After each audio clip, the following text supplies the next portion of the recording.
It's interesting because the origins of Atlantic Street Center really lies in community and helping professions. There were United Methodist Women, and by profession, they were nurses and teachers, the three of them that started the settlement. The need at the time, certainly you had a lot of immigrants coming, and in this case, it was Italian immigrants. It always was under social, educational, some form of health care, and advocacy for low-income families.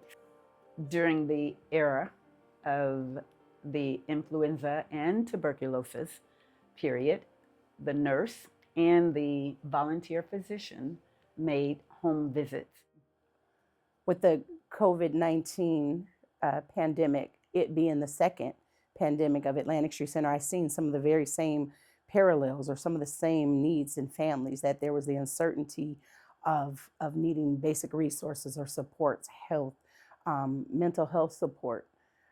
There were kiddos that felt isolated. Again, what happened in 1918, that same feeling of feeling the isolation and uncertainty about your future.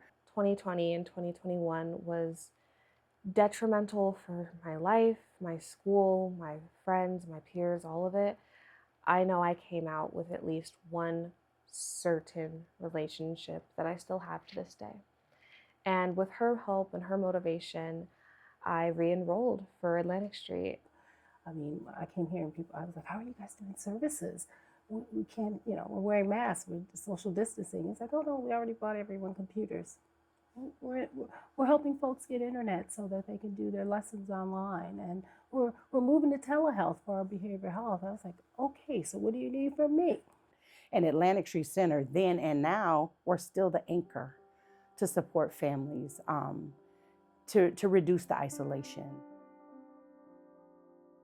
The demographics started to change during the 50s, 60s, in that time period. And Ike Ikeda became the executive director in 1953. He was one of the first Asian American executive directors of a nonprofit in the United States, and we're honored to say he was Atlantic Street Center's first executive director. I stayed for 41 years because of Ike Ikeda. The values, the principles, the legacy of Ike Ikeda, they impressed me greatly. Ike was so brave that he risked his reputation, with the Black Panther free breakfast program. Atlantic Street Center actually was one of the sites in which the Black Panthers here did their free breakfast program for kids. During the 60s, the 50s, 60s, 70s, 80s, ripe civil rights.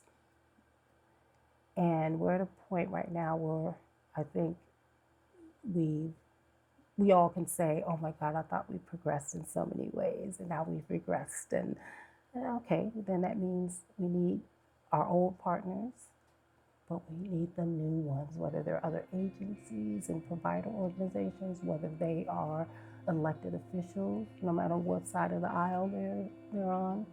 Growing that capacity and having the funding to be able to support families in the way, again, I'm gonna say they deserve. They're the MVPs, and without their needs, there's no need for us. And so I wanna make sure that we are able to meet that, whatever that looks like. I mean, we're members of the Kent Chamber of Commerce, for example. That's by design.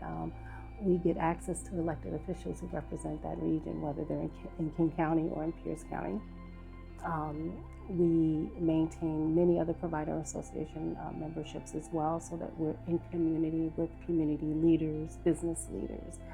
That is going to be critical as we talk about getting our services, scaled out and scaled up and scaled out.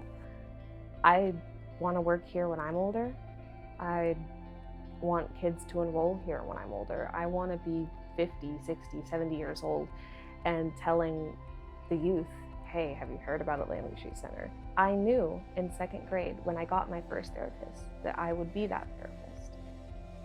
I think Atlantic Street Center, they showed me that I could help people. Like, I know everybody says they want to help people, but I think in this field, It starts at the root rather than starting at the problem. Advocacy for the children, advocacy for families,